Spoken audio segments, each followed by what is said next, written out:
नमस्कार. आज आपण एकदम खुसखुशीत, चवीला मस्त आणि बनवायला सोपी होणारी आंबा नारळ वडी बनवतोय.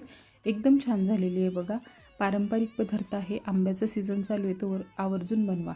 अगदी छान खुसखुशीत अशा ह्या वड्या झालेल्या आहेत आणि 10 ते 12 दिवस व्यवस्थित ह्या वड्या टिकतात.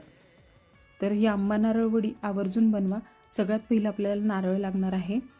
ओला नारळ घ्यायचा आहे. ह्याचा पाठीमागचा जो काळपट भाग असतो तो काढून टाकायचा आहे आणि आता हा नारळ किसून घ्यायचा आहे किसणीवरती, किंवा मग तुम्ही पातळ काप करून घेतले तरी चालतील. पण पातळ काप केले तर मिक्सरला दळताना थोडासा वेळ लागतो आणि व्यवस्थित एकसारखं हे बारीक असं करून घ्यायचं आहे. किसून जर घेतलं तर पटकन नारळ बारीक होतो, त्यामुळे मी किसून घेतलेला आहे. सगळा किस मिक्सरच्या भांड्यामध्ये काढायचा आहे. आता ह्यात आपल्याला 2 आंब्याचा पल्प घालायचा आहे किंवा फोडी घालायच्या आहेत. जेवढा जास्त तुम्ही आंबा वापरता तेवढा टेस्ट त्याला छान येईल. 1 वाटी साखर घातली. मिक्सरला हे थोडंसं फिरवून घ्यायचं. बघा छान असं एकसारखं झालेलं आहे मिश्रण. आता ह्यात 1 वाटी मलाई घातलेली आहे. ताजी मलाई वापरायची. 1 ते 2 दिवसाची, जास्त दिवसाची आंबट वगैरे घालू नका. किंवा मग तुम्ही थोडासा खवा किंवा मिल्क पावडर वापरली तरी चालेल. मिल्क पावडर घालायची असेल तर दुधात मिक्स करून सुरुवातीला कढईमध्ये उकळवून घ्या आणि नंतर त्यात मिश्रण मिक्स करा. आता इथे आपण कढईमध्ये 1 चमचाभर फक्त तूप घातलेलं आहे, जास्त तूप घालायचं नाही आहे. आणि हे मिश्रण लगेच तुपावरती छान असं परतवून घ्यायचे. थोडंसं तूप लावल्यामुळे हे जास्त कढईला चिकटत नाही. आणि हे शिजवत असताना एकसारखं हलवायचं. 15 मिनिटामध्ये छान हे शिजलं जातं. शेवटी असा चमचा ठेवून बघायचा आहे, चांगला उभा राहतो. हे मिश्रण एकदम मस्त कोरडं असं झालेलं आहे. तेल सुटेपर्यंत हे छान परतवून घेतलं.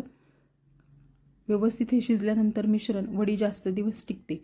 तर आता बघा हे एक्स्ट्राचं तूप जे आहे ना ते बाजूला आलेलं ते सगळं काढून घ्यायचं आहे. आपण 1 चमचाभरच तूप घातलं होतं, पण ह्यातलं नारळाचं आणि मलईचं तूप सुटतं शिजताना, त्यामुळे ह्यात थोडंसं जास्त तेलकट वाटतं. तर हे बाजूला निघतं ते काढून घ्यायचे. व्यवस्थित अशी वडी थापून घ्यायची आणि हे सेट होण्यासाठी अर्धा तास असंच ठेवून द्यायचे. अर्ध्या तासानंतर बघा छान वडी सेट झालेली आहे. हव्या तशा आकारामध्ये ह्या वड्या तुम्ही कट करून घ्या. आंबा आपण भरपूर घातलेला आहे, रंग छान आला आहे आणि चवीला एकदम मस्त झालेली आहे. ही वडी जर का तुम्ही एकदा बनवलीत ना तर नेहमी अशा वड्या बनवताल. आंब्याचं सीझन चालू आहे तोपर्यंत आवर्जून बनवून पहा. तुम्हाला यावर ड्रायफ्रूट लावायचे असतील तर वडी थापल्यानंतर लगेचच वरून थोडेसे ड्रायफ्रूट लावून व्यवस्थित थापून घ्या. अगदी छान मस्त अशी ही आंबा नारळ वडी तयार आहे. तर आवर्जून बनवा. व्हिडिओ कसा वाटला कमेंट करून सांगा. आवडला असेल तर लाईक करा, शेअर करा.